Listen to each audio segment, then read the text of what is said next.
deal for the next 3 years is, to me, extremely affordable. Chris Ilitch cannot complain at all about that contract. So that won't be a problem. The matter now, it comes down to if he needs enticement to stay on top of the contract that's out there.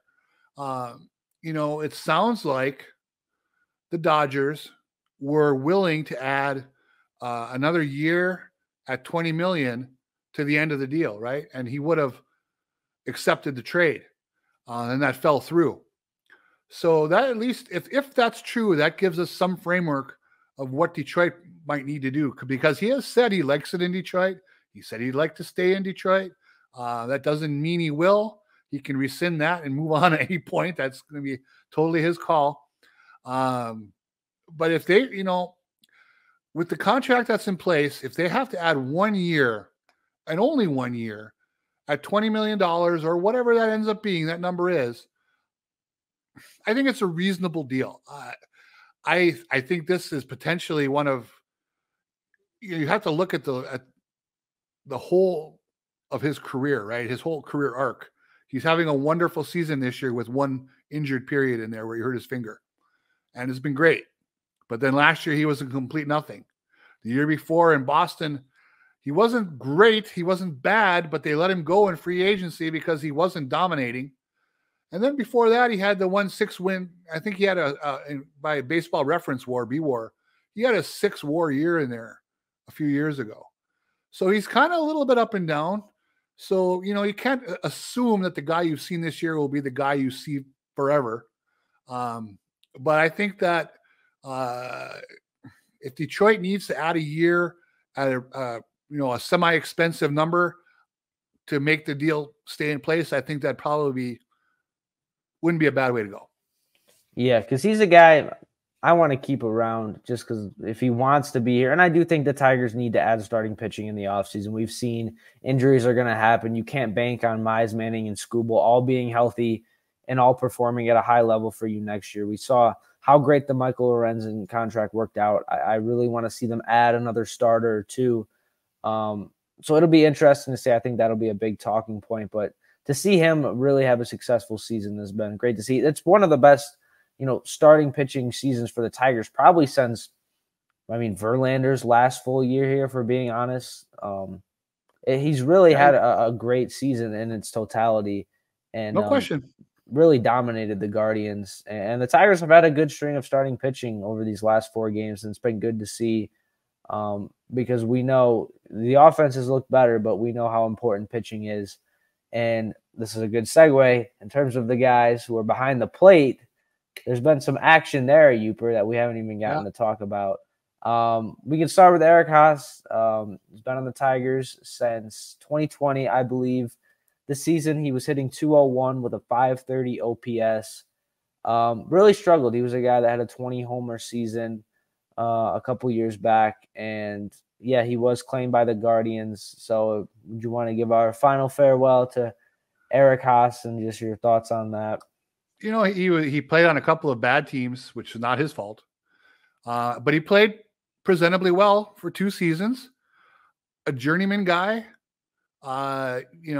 was never a top prospect, never a top draft pick, was available on the street when the Tigers got him from Cleveland, I think for just a scant amount of cash at the time. So he did the job for a couple of years, but he's like a lot of guys. He reached his 30s, and it looks like he lost a little bit of bat speed. And for a guy who was probably just barely good enough to put up a couple average seasons, you lose a little bit of bat speed, you're toast.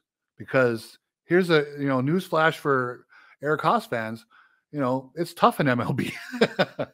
These guys are pretty good, and if you lose just a little, man, you're hurting. And we saw that this year.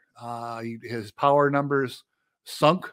Exit velo, everything else just all went north at once, and he became relatively unplayable. Yeah, so 2021, he had 22 home runs. Last year had 14 home runs, but he did hit .254 with a .748 OPS. He was arguably the Tigers' best hitter last year. At times, sure.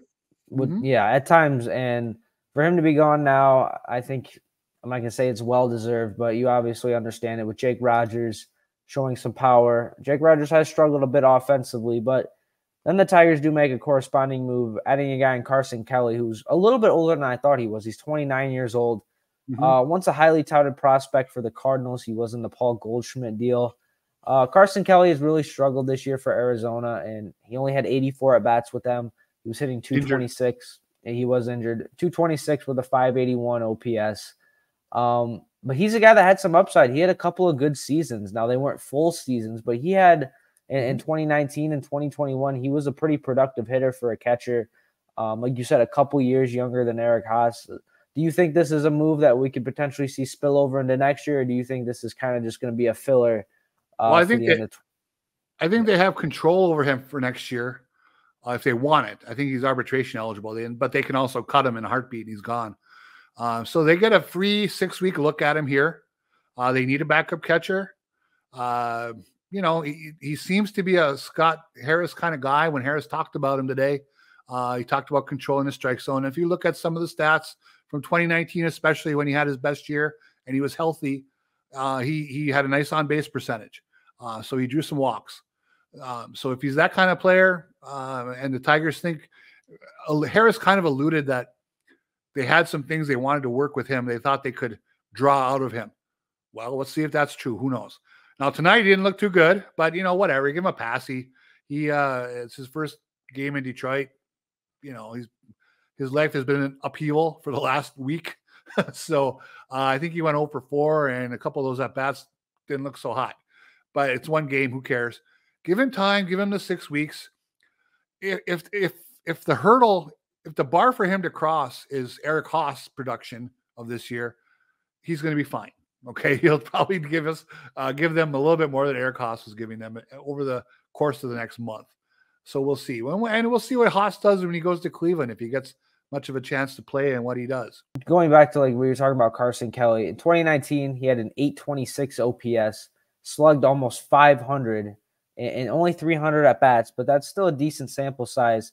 And then 2021, 754 OPS, a hit 240. So, I mean, those are very good offensive numbers for a catcher. We'll have to see what he can do and if he can carve out a role. But you also have Dylan Dingler, who Scott Harris made some comments on today. He's hitting 273 in Toledo. Only 11 at-bats, though, so it'll be interesting to see how successful he can be in Toledo. He is 24 years old, so I don't know if we see Dylan Dingler next year. There could be some options in free agency for the Tigers at catcher. We do know Scott Harris loves to scour the waiver wire like he did with Carson Kelly. Andy Ibanez is another guy, so maybe they could look down that road. But it'll be really interesting to see what the Tigers do at catcher, because they really don't look like they have a long-term solution right now. Well, the big thing with Carson Kelly, yes, as you point out, he's had 2 very quality offensive years. A lot of guys don't have that. So you're basically bringing him in for nothing to get a 6-week look at him. His big thing is he has been hurt a lot in his career. He has not been able to stay on the field. Does that mean he's always going to be that way? We don't know. But if Scott Harris truly has talked to some of their people that they feel there's some things that they can exploit with Carson Kelly that haven't been tapped into, and they find a way to keep him healthy, they could walk into a guy who could have, potentially his 3rd decent season next year. We don't know. But also they might just jettison him after September. And, Dylan Dingler is getting on base a fair amount, has showed some power. I don't know what he's looked like defensively. People like Raj and Chris would have to tell us more about that. Yeah, and I don't know. For me, you also being able to hear Scott Harris today, the video we got, it was really, really refreshing to see him, to give the reasoning behind this and kind of to see what's going on in his head and his view of this team. It was really, really refreshing